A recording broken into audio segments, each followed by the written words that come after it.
आचार्य चाणक्य अपने आप में एक कंप्लीट पैकेज थे, लेकिन शायद ही हम में से किसी व्यक्ति को या बहुत कम लोगों को पता होगा कि आचार्य चाणक्य की मृत्यु कैसे हुई है। कुल मिला के इतना तो कंफर्म है, आचार्य चाणक्य की मृत्यु नेचुरल डेथ नहीं थी।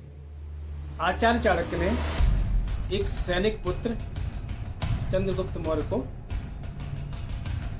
पाटिल पुत्र का सम्राट बनाया।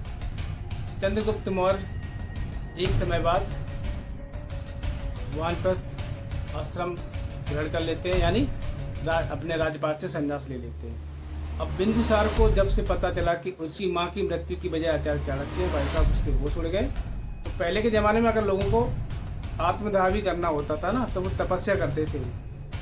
आचार्य चाणक्य ने उनका शरीर ऐसा बना दिया कि जिस पर कोई भी जहर असर नहीं कर सकता था। चंद्रगुप्त मौर्य का भोजन बनता था तो उसके लिए स्पेशल खाना बनता था और उसमें वो जहर डाल दी जाती थी। तो उन्होंने मना किया, लेकिन नहीं, जिद करी और उन्होंने उस खाने को खा लिया। तो तुरंत आचार्य चाणक्य ने आदेश दिया कि कैसे भी करके हमें इस बच्चे को बचाना। तो ये वजह थी बिंदुसार की माँ की मृत्यु की, जो कि आचार्य चाणक्य के सारे कहने पर ही की गई थी। चाणक्य के पैरों से गिर पड़ता है कि महाराज माफ कर दो, मेरे से गलती हो गई। आचार्य चाणक्य को कौन समझा सकता था, उसने उनसे बड़ा विद्वान तो कोई था ही नहीं। अब आचार्य चाणक्य की मृत्यु एक उत्सव बनने वाली थी। नाचने कूदने वाली नृत्यांगनाएं आ रही है, वो नृत्य कर रही हैं। पंडित ब्राह्मण आ रहे हैं, वेद मंत्रों का जाप कर रहे हैं। अंत में आचार्य चाणक्य ने अपना शरीर छोड़ दिया और वो प्रभु के चरणों में लीन। इस हिसाब से एक बहुत बड़े युग का अंत हुआ। नमस्कार मित्रों, कैसे हो? उम्मीद करता हूं कुशल मंगल से होगे। जय श्री राम। हमारे देश का शायद ही कोई व्यक्ति या बच्चा होगा जिसने आचार्य चाणक्य का नाम न सुना हो। आचार्य चाणक्य अपने आप में एक कंप्लीट पैकेज थे। चाहे वो सामाजिक व्यवस्था हो, न्याय व्यवस्था हो, आर्थिक व्यवस्था हो, धार्मिक व्यवस्था हो या राजकीय व्यवस्था हो या आपकी अर्थशास्त्र हो, यही इन्हीं सब चीजों से समाज चलता है। तो इन सब चीजों में निपुण पारंगत सिर्फ एक व्यक्ति आज तक हुआ है भारत में, वो थे हमारे आचार्य चाणक्य। अर्थशास्त्र के रचयिता आचार्य चाणक्य, ठीक है, जो कि आज भी पढ़ाया जाता है। धर्मशास्त्र एकदम कंठस्थ, अपने धर्म के लिए पक्के। सामाजिक चेतना खूब लाई लोगों में। समानता, ठीक है। तो ये सब चीजें आचार्य चाणक्य के बारे में सबने पढ़ी होंगी, थोड़ा पढ़ी नहीं होंगी तो सुनी तो होंगी, ठीक है, कि आचार्य चाणक्य ने ये कहा, आचार्य चाणक्य ने वो कहा। लेकिन शायद ही हम में से किसी व्यक्ति को या बहुत कम लोगों को पता होगा कि आचार्य चाणक्य की मृत्यु कैसे हुई है। काफी लोगों को जिज्ञासा है कि आचार्य चाणक्य की आखिर मृत्यु कैसे हुई है। इसमें बहुत सारे विवाद हैं, आज तक मतलब ये कंफर्म नहीं हो पाया कि आचार्य चाणक्य की मृत्यु कैसे हुई है। बहुत सारे इतिहासकार इन्होंने अलग अलग तरीके से वर्णन किया है, ठीक है। कोई कहता था षड्यंत्र के तहत उनको जहर देकर मार दिया गया, कोई कहता है कि षड्यंत्र के तहत उन्हें पानी में डुबोकर मार दिया गया, और कोई कहता है उन्हें षड्यंत्र के तहत उपवास करवाकर मार दिया गया। कुल मिला के इतना तो कंफर्म है, आचार्य चाणक्य की मृत्यु नेचुरल डेथ नहीं थी, सामान्य मृत्यु नहीं थी। मृत्यु तो उनकी किसी न किसी कारण से, किसी न किसी वजह से हुई है, ठीक है। तो उन्हीं में से जो सबसे प्रचलित वजह है, जिस पे थोड़ा बहुत यकीन किया जा सकता है, जो किताबों में लिखी हुई है, उसके बारे में हम बता रहे हैं, ठीक है, कि आखिर आचार्य चाणक्य की मृत्यु कैसे हुई है। आचार्य चाणक्य ने एक सैनिक पुत्र चंद्रगुप्त मौर्य को पाटिल पुत्र का सम्राट बनाया। धनानंद के आतंक से तंग आकर या उसके द्वारा बेइज्जत किए जाने के कारण आचार्य चाणक्य ने धनानंद का पूरा साम्राज्य समाप्त किया, मिट्टी में मिलाया और एक नए राज्य का निर्माण किया। उस राज्य का राजा बना चंद्रगुप्त मौर्य। चंद्रगुप्त मौर्य के समय में ये प्रमुख सलाहकार थे। पूरी जो भी राज्य में चलन था, मतलब जो भी सामाजिक, धार्मिक, राजनीतिक व्यवस्था होती थी, आचार्य चाणक्य के परामर्श से ही होती थी। एक तरह के ये सुपीरियर थे, प्राइम मिनिस्टर थे, कह सकते हो। ठीक है। तो चंद्रगुप्त मौर्य के समय तक पाटलिपुत्र एकदम धनधान्य और सुशिक्षित और किसी भी तरह की कोई समस्या नहीं थी राज्य में। चंद्रगुप्त मौर्य एक समय बाद वानप्रस्थ आश्रम ग्रहण कर लेते हैं, यानी अपने राज्यपाट से संन्यास ले लेते हैं और अपने योग्य पुत्र बिंदुसार को राजा बना देते हैं। ठीक है। तो बिंदुसार को राजा बनाने के बाद चंद्रगुप्त मौर्य वानप्रस्थ आश्रम में चले जाते हैं, मतलब वन में चले जाते हैं, संन्यास ले लेते हैं। उन्हें राजपाट से कोई मतलब नहीं रहता है। लेकिन आचार्य चाणक्य वानप्रस्थ आश्रम नहीं ग्रहण करते हैं। वो पाटलिपुत्र में ही रहकर पूरा राजकाज देखते हैं, क्योंकि उन्हें पता था कि राजा बदल सकता है, लेकिन अगर नीतियां बदल गई तो राज्य का सर्वनाश हो जाएगा। इसलिए उन्होंने चंद्रगुप्त के जाने के बाद भी स्वयं राज्य का संचालन का या परिचालन का रखना जारी रखा। तो आप कितना भी अच्छा काम करो तो आपके साथ में काम करने वालों में से कोई एक न एक व्यक्ति ऐसा होगा जो आपसे एकदम खुंदा खाए बैठा रहता होगा। अगर आप ईमानदार हैं तो अगला कोई भ्रष्ट होगा ना, तो वो आपसे हमेशा प्रतिशोध लेने के चक्कर में रहता होगा कि भाई ये ईमानदार हमें ये भ्रष्टाचार नहीं करने दे रहा है, या कि हमें लूट खसोट नहीं करने दे रहा है। या फिर आप भ्रष्टाचारी हो, एक व्यक्ति उसमें ईमानदार हो, तो वो खुंदा खाए बैठा रहता है कि मौका मिला साले को पलट देंगे। ठीक है। तो ये हर संस्था में होता है, चाहे वो आपकी व्यावसायिक संस्था हो, या फिर आपकी कोई पॉलिटिकल पार्टी हो, या आपका कोई भी हो, आपका समाज हो, या कोई आपका संस्था हो, एनजीओ हो, कुछ भी हो सकता है। तो उस समय पाटलिपुत्र में भी ऐसा था। पाटलिपुत्र में एक मिनिस्टर का या मंत्री का सुबंधु नाम का व्यक्ति था। सुबंधु। ठीक है। नाम में सु लगा है, लेकिन वो सु नहीं था, वो कु था, कुबंधु था, मतलब वो कुबंधु साबित हुआ है। तो सुबंधु नाम का एक जो व्यक्ति था, वो चंद्रगुप्त के समय से ही राज्य के कार्यकाज में इन्वॉल्व था। वो आचार्य चाणक्य से बहुत चिढ़ता था। तो जैसे ही, लेकिन वो कुछ कर नहीं पाता था। वजह इसकी क्योंकि उस समय जो चंद्रगुप्त मौर्य थे, वो आचार्य चाणक्य के अलावा किसी और का परामर्श नहीं स्वीकार करते थे, न किसी से कुछ बात करते थे या लेते थे। ठीक है। कोई भी प्रशासनिक निर्णय लेना हो तो उसमें आचार्य चाणक्य की सहमति के बाद ही उस निर्णय पर अमल किया जाता था। तो ये उस समय सुबंधु जो था उसकी पेश नहीं चलती थी। तो जैसे ही सत्ता परिवर्तन हुआ, या कहें राजा का परिवर्तन हुआ, बिंदुसार राजा बना, तो बिंदुसार के वो कुछ करीब आया और बिंदुसार ने उसको मंत्री बना दिया। मंत्री बनते ही कुछ दिन तो ठीक चला, उसके बाद फिर उसने अपने षड्यंत्र को अंजाम देना चालू कर दिया।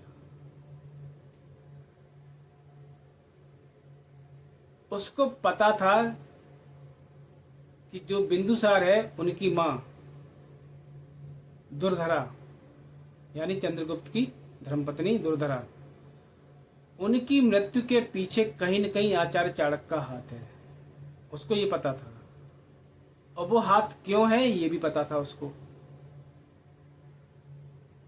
यानी बिंदुसार की मां की मौत क्यों हुई है ये पता था, और क्यों कराई गई है या क्या मजबूरी थी वो भी पता था उसको। लेकिन उसने क्यों हुई है, क्यों कराई गई, उस बात को हटा दिया। सीधा बोल दिया बिंदुसार से कि महाराज आपको पता है, आप जितना आचार्य चिल्लाते रहते हो, आचार्य चाणक्य, आपकी जो माताजी थी ना, उनकी मृत्यु की वजह ये आचार्य चाणक्य ही है। अब ये बात कोई भी नॉर्मल इंसान सुनेगा तो उसका माथा ठनक जाएगा। पहले तो उसे यकीन नहीं हुआ, लेकिन फिर उसने यकीन दिलवाया कुछ लोगों से कहलवा कर, ठीक है। उन्हें भी उसने बोल दिया था। लगभग जितने पूर्वज थे उस समय को सबको पता था कि भाई आचार्य चाणक्य की वजह से ही उनकी माँ की मृत्यु हुई है, या कहीं उनके आदेश पे ही उनकी मृत्यु हुई है उनकी माँ की। लेकिन सत्य पूरा लोगों को पता था, इसलिए उस लोगों ने उस चीज पर पर्दा डाल रखा था, ठीक है। अब बिंदुसार को जब से पता चला कि उसकी माँ की मृत्यु की वजह आचार्य चाणक्य, भाई साहब उसके होश उड़ गए। उसने कहा कि भाई आचार्य चाणक्य जिनको हम अपना भगवान मानते हैं, अपना सब कुछ मानते हैं, पिता तुल्य हमारे हैं, या कहें जो भी है, मतलब सबसे सम्माननीय है, उन्होंने मेरी माँ की हत्या करवाई। वो गुस्से में आता है और आचार्य चाणक्य को भला बुरा कहने लगता है।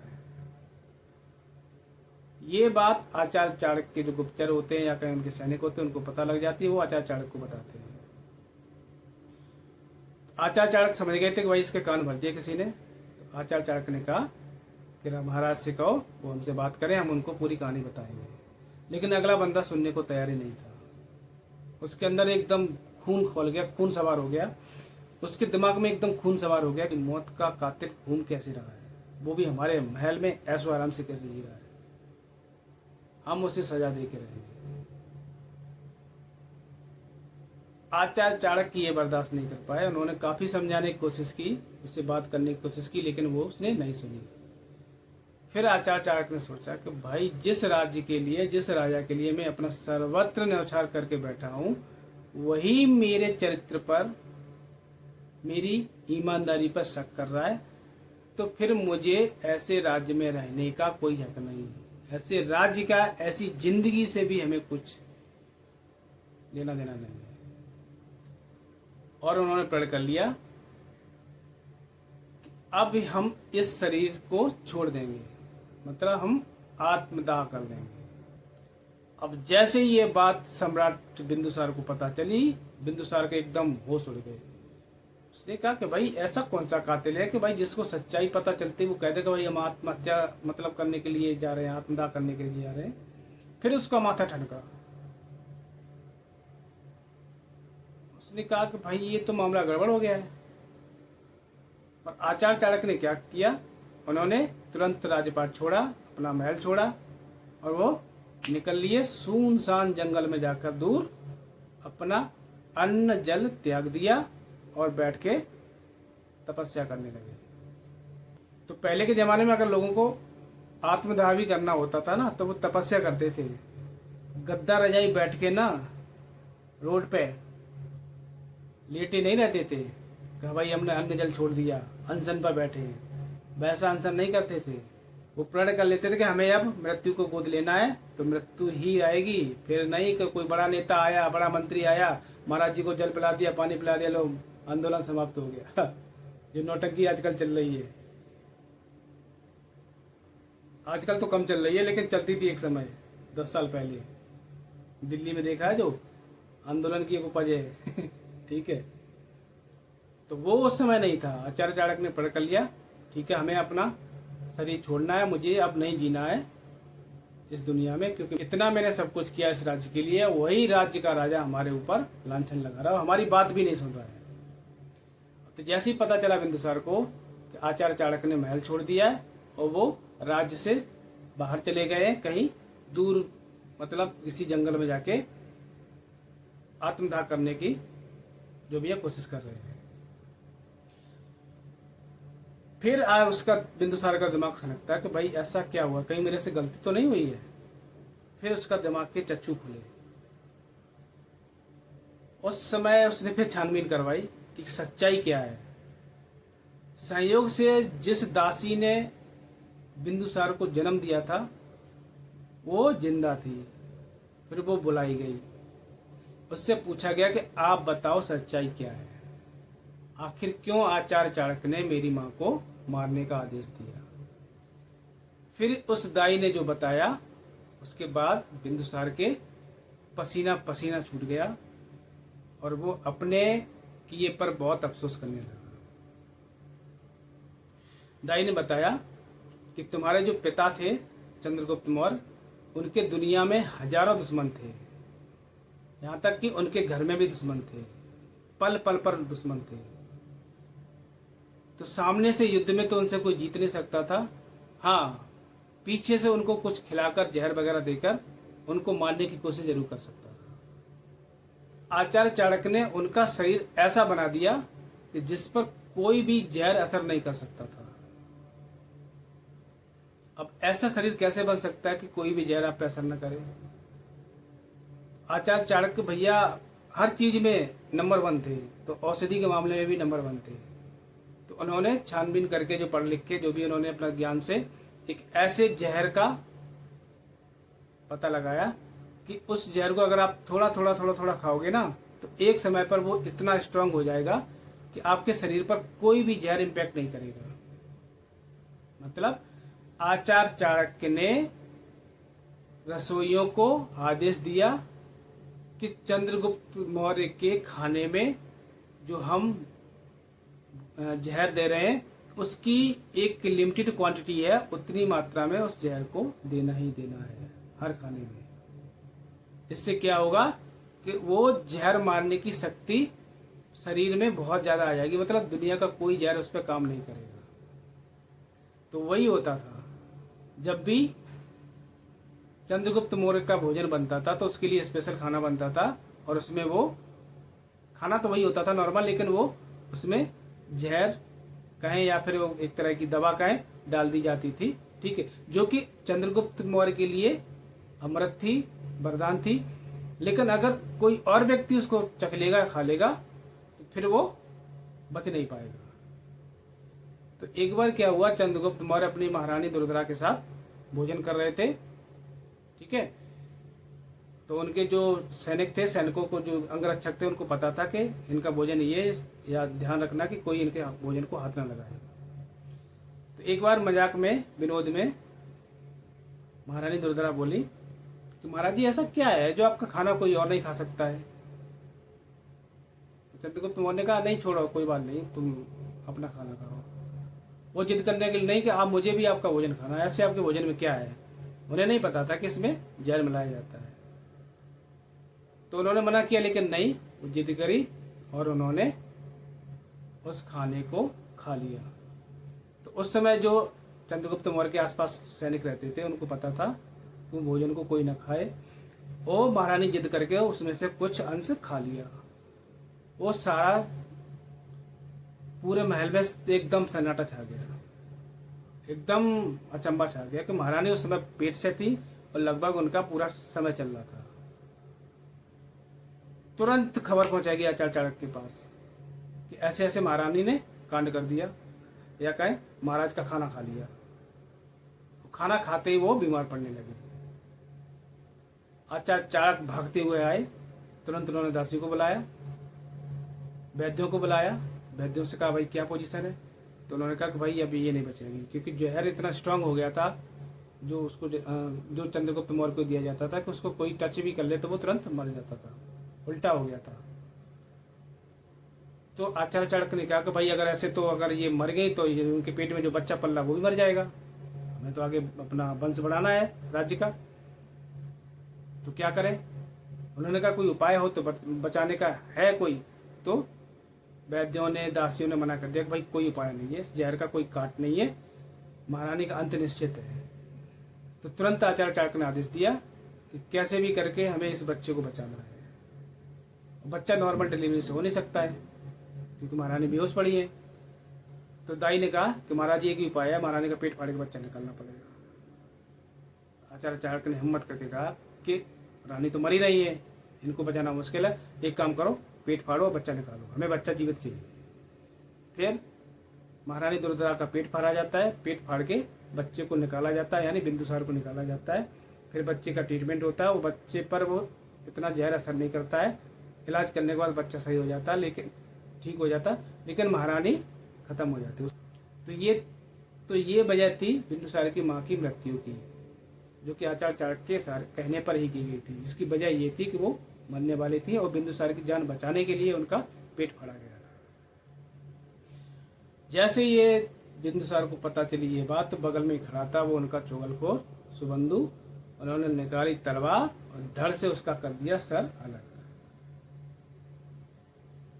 सुबंधु की वहीं मौत हो गई। फिर वो उसने अपने सैनिक भेजे, तुरंत पता लगाओ आचार्य कहाँ गए। चारों तरफ सैनिक फैल गए, सैनिकों ने पूरे राज्य में ढूंढा, पूरी खोजबीन चालू की। फिर फाइनली आचार्य चाणक्य मिल जाते हैं। जैसे आचार्य चाणक्य मिलते हैं, ये गिरता पड़ता जाके चाणक्य के पैरों से गिर पड़ता है कि महाराज माफ कर दो मुझे, मेरे से गलती हो गई है, मैंने अनजाने में आपके ऊपर इतना बड़ा इल्जाम लगा दिया। लेकिन आचार्य चाणक्य हठी तो थे, जिद्दी थे, उन्होंने कह दिया धनानंद तेरा सर्वनाश करके रहूंगा, तो सर्वनाश करके माने। उन्होंने कहा ना, अब जो मैंने बोल दिया वो मिट नहीं सकता है, मेरा अब जीने का कोई मकसद ही नहीं है। खूब कोशिश की, मंत्रियों ने मनाया, नगर के लोग आए, वरिष्ठ लोग आए, उन्होंने समझाया, लेकिन आचार्य चाणक्य को कौन समझा सकता था, उसमें उनसे बड़ा विद्वान तो कोई था ही नहीं। लोगों ने कहा कि भाई अब ये नहीं मानने वाले, ये करते अपने मन की है, तो ठीक है, इनकी मृत्यु तो होनी है, इन्हें शरीर तो छोड़ना ही है, तो क्यों न हम इस दुख को उत्सव में परिवर्तित कर दें। क्योंकि मरना ही तो है, अगर रो के मरे कोई इंसान या हंस के मरे, तो बेहतर रहेगा कि भाई हंस के ही मरते हैं। फिर क्या किया, जो आसपास थे उनके, जिस झाड़ी में वो बैठे थे तो तपस्या कर रहे थे गुफा में, तो उसको एकदम साफ किया गया, क्लीन किया गया, आसपास की झाड़ियों को हटाया गया। वहाँ एकदम टेंट तंबू अम्बू लगा के बढ़िया से सुगंधित फूल मालाओं से उस पूरे क्षेत्र को, उनकी गुफा को, उतनी एरिया को सजाया गया सुगंधित पुष्पों से।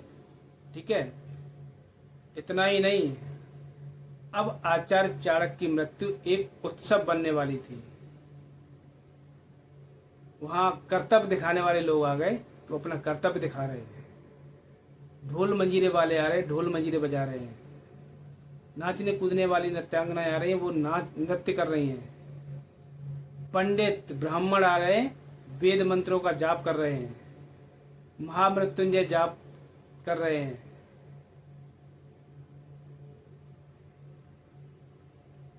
ये सब चीजें चलती हैं। तो मतलब आचार्य चाणक्य फिर भी नहीं फंसी थे। लोगों के ये भी था कि शायद आचार्य चाणक्य इन सब चीजों को देखकर अपना मन बदल ले, लेकिन वो तो अडिग थे।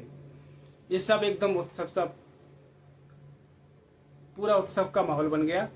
दिन रात लोग ऐसे ही अपना करते थे, पूरा बाजार से लगने लगा। ठीक है, तो धीरे धीरे करके आचार्य चाणक्य ने खाना पीना छोड़ रखा था। वो उत्सव चलता रहा, 1 दिन 2 दिन 10 दिन, जितने भी दिन चला। अंत में आचार्य चाणक्य ने अपना शरीर छोड़ दिया और वो प्रभु के चरणों में लीन हो गए। इस हिसाब से एक बहुत बड़े युग का अंत हुआ। तो ये थी आचार्य चाणक्य की मृत्यु की वजह, जो मुख्य रूप से मानी जाती है।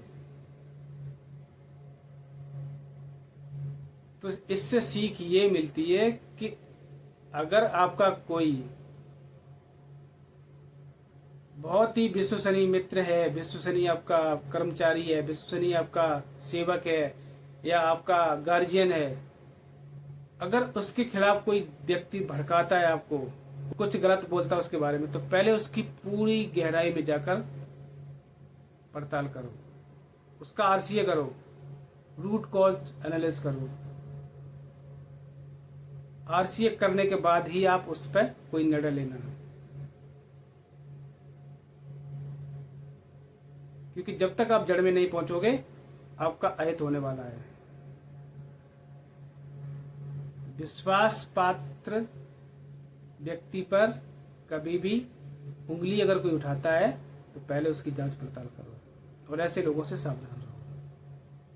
ठीक है, जय हिंद, जय भारत, वंदे मातरम।